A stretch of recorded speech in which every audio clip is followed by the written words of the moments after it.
Morning girls. मैं doctor Navita Srivastava. आज अपन बच्चों से आचार्य गृह विज्ञान रांची कन्या महाविद्यालय, आज बच्चों अपन पढ़ेंगे ध्वनि प्रदूषण के बारे में, जिसको कि हम अंग्रेज़ी में साउंड पोल्यूशन कहते हैं। ध्वनि हम किसे कहते हैं? ध्वनि एक वांछनीय एवं कर्णप्रिय आवाज़ को हम ध्वनि कहते हैं। परंतु जब यही ध्वनि कानों को अप्रिय लगने लगती है, मन को अशांत करती है, दिमाग को परेशान करने वाली होती है, तो यह शोर कहलाती है। शोर को हम इस तरह से भी परिभाषित कर सकते हैं कि गलत ध्वनि गलत जगह एवं समय पर हो तो शोर कहलाता है। और हम ये भी कह सकते हैं कि शोर से कार्य करने की शक्ति में ह्रास हो जाता है, एकाग्रता नष्ट हो जाती है। शोर से सोचने समझने एवं विचार करने की प्रक्रिया में शिथिलता आ जाती है। इसलिए हम 20वीं शताब्दी को शोर की शताब्दी की संज्ञा भी दी गई है। शोर क्या कहते हैं? एक अवांछनित ध्वनि है। उदाहरण के लिए अगर हम देखा जाए, कोई मोटे गले से या भारी गले के व्यक्ति की मन को अच्छा ना लगने वाली असहनीय गायन को हम शोर कह सकते हैं, क्योंकि इससे हमें झुंझलाहट होती है, अशांति होती है, असुविधा होती है। इसके ठीक विपरीत अगर हम किसी अच्छे गायक का गाना सुनते हैं, उसकी मधुर और कर्णप्रिय आवाज़ को सुनते हैं, तो हमें शोर नहीं लगता है। क्यों? क्योंकि इससे मन को शांति मिलती है, सुख मिलता है और आनंद की अनुभूति होती है। अर्थात कोई भी ध्वनि, हम कह सकते हैं, हम कोई भी ध्वनि जब मानसिक क्रियाओं में विघ्न उत्पन्न करती है, तब वह शोर कहलाती है। वस्तुतः शोर और ध्वनि में मुख्य अंतर तीव्रता का ही होता है। अतः ध्वनि की तीव्रता व्यक्ति विशेष पर निर्भर करती है। एक ध्वनि जो एक व्यक्ति के लिए प्रिय होती है, वह दूसरे के लिए शोर भी हो सकता है। जैसे यदि कोई व्यक्ति तेज़ आवाज़ में टेप रिकॉर्डर या रेडियो सुनता है, तो हो सकता है कि उस व्यक्ति के लिए ध्वनि कर्णप्रिय एवं मन को शांति प्रदान करने वाली हो, परंतु उसी आवाज़ में अगर कोई दूसरा व्यक्ति रेडियो या टेप रिकॉर्डर सुनता है, तो उसे शोर भी लग सकता है। बढ़ती जनसंख्या, नगरीकरण, औद्योगिकरण, रासायनिक कल कारखाने, ट्रक, मोटर, बस की आवाज़, रेल व वायुयान से निकली आवाज़, मशीनों के बाद इत्यादि से ध्वनि की तीव्रता बढ़ती है, जो शोर का रूप धारण करती है एवं ध्वनि प्रदूषण कहलाती है। कभी कभी छोटे बच्चे भी रो रो कर या चिल्ला कर ध्वनि प्रदूषण करते हैं। प्राकृतिक रूप में शोर बादलों की गड़गड़ाहट, बिजली की कड़क, पक्षियों का कलरव, तूफानी हवाओं का शोर, कौवों की काएँ और ऊंचे पहाड़ों से तेज़ी से गिरते पानी की ध्वनि, भूकंप, ज्वालामुखी के फटने आदि कारणों से भी होती है। परंतु इनका इतना अधिक घातक परिणाम होता है, बहुत ज़्यादा इनका घातक परिणाम होता है। कृत्रिम रूप से उत्पन्न ध्वनि प्रदूषण मनुष्य के स्वास्थ्य के लिए बहुत ही घातक साबित होता है। निरंतर बढ़ती औद्योगिकरण के कारण शोर का दायरा बढ़ता ही जा रहा है। आज हम देखते हैं कितने वाहन चल गए हैं, कितनी फैक्ट्रीज चल गई हैं, जिनके कारण कि हमारे लिए बहुत घातक साबित हो रहे हैं इनका और मनुष्य के स्वास्थ्य पर, और निरंतर हमारे इसके कारण हमारा स्वास्थ्य गिरता जा रहा है। आज पूर्णतः शांति कहीं भी नहीं। हम कहें कि यार शांति से बैठे, कहीं भी शांति नहीं है। यहाँ तक कि गांव में भी देख लो, और शहरों की अपेक्षा गांव में ध्वनि प्रदूषण बहुत ही लेकिन कम है। शोर का प्रभाव मुख्यतः पेड़ पौधों, पशु पक्षियों एवं भौतिक वस्तुओं पर भी दिखाई देता है। ध्वनि में मुख्यतः दो गुण होते हैं। एक तो होता है लाउडनेस या तीव्रता, और दूसरी होती है बारंबारता। पहला है लाउडनेस या तीव्रता। अब लाउडनेस या तीव्रता किसे कहते हैं? ये क्या होती है? ये एक ध्वनि की तीव्रता होती है, कि इकाई है, ये ध्वनि की तीव्रता की इकाई है, जिसे हम डेसिबल भी कहते हैं। एक डेसिबल सबसे छोटी एम्पलीट्यूड है, जिसे मानव अपने कानों से सुन सकता है।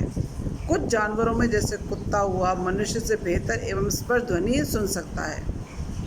85 डेसिबल ध्वनि के लिए प्रस्तावित ध्वनि है, क्योंकि इस ध्वनि को मनुष्य सहन कर सकता है। मतलब इतनी तीव्रता मनुष्य सहन कर सकता है 85 तक। इसके बाद की ध्वनि स्वास्थ्य के लिए हानिकारक हो जाती है। इस तरह 100-120 डेसिबल कानों को अप्रिय और 130 से लेकर 140 डेसिबल पीड़ादायक शोर हो जाता है। 160 डेसिबल ध्वनि कान के पर्दों को तो फाड़ भी सकती है, जिससे स्थायी बहरापन हो जाता है। इस तरह की ध्वनि होती है। लगातार अधिक शोरगुल वाले स्थान में रहने से हृदय की बीमारी बढ़ जाती है, बहरापन आता है, ज़ोर से बोलने की आदत भी पड़ जाती है। अनिद्रा, अपच, मानसिक तनाव, सिर दर्द, थकान, चिड़चिड़ापन, गले में ग्रंथियों का बढ़ना आदि कष्ट भी विद्यमान रहते हैं। अगर हम सामान्य वार्तालाप करते हैं तो इसमें 55 डेसिबल, टेलीफोन की घंटी से 70 डेसिबल, टाइपिंग से 40 डेसिबल, मोटर गाड़ियों से 60 से 80 डेसिबल तथा बॉयलर फैक्ट्री से 120 डेसिबल का शोर होता है। कलाई की घड़ी से 20 डेसिबल ध्वनि निकलती है।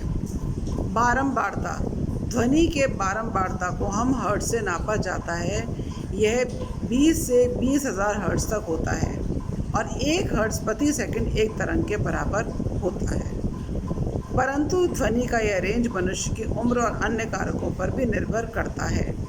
20 हर्ट्ज से नीचे तथा 20,000 से ऊपर की ध्वनि को मनुष्य नहीं सुन सकता है। अब हम बताएंगे ध्वनि प्रदूषण के क्या कारण हैं। लाउड स्पीकर से बहुत अधिक शोरगुल होता है, खासकर से मंदिरों में देखो, सार्वजनिक स्थान पे देखो, शादी ब्याहों पार्टियों आदि के अवसर पर लाउड स्पीकर का प्रयोग किया जाता है। इससे ध्वनि प्रदूषण होता है।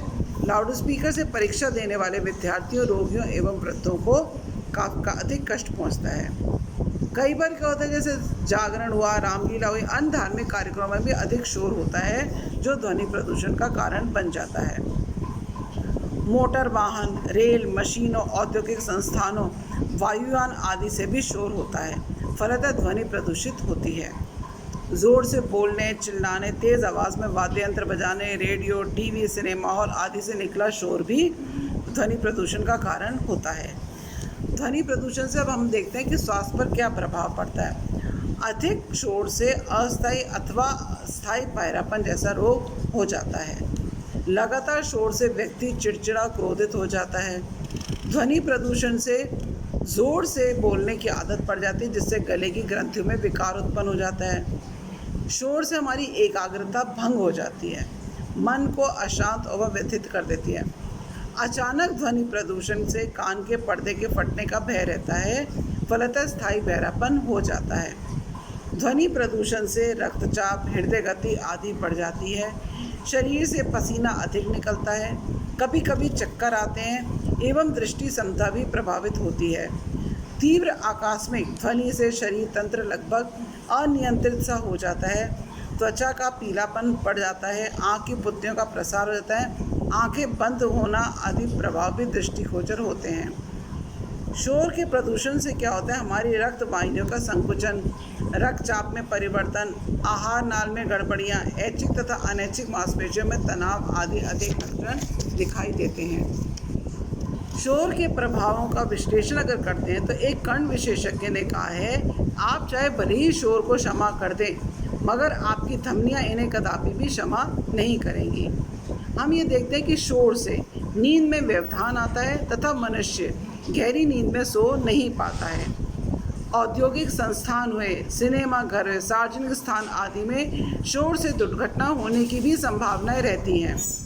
शोर के अगर हम देखते हैं कि जो भी मैंने ऊपर के जो दुष्प्रभाव बताए हैं, अगर हम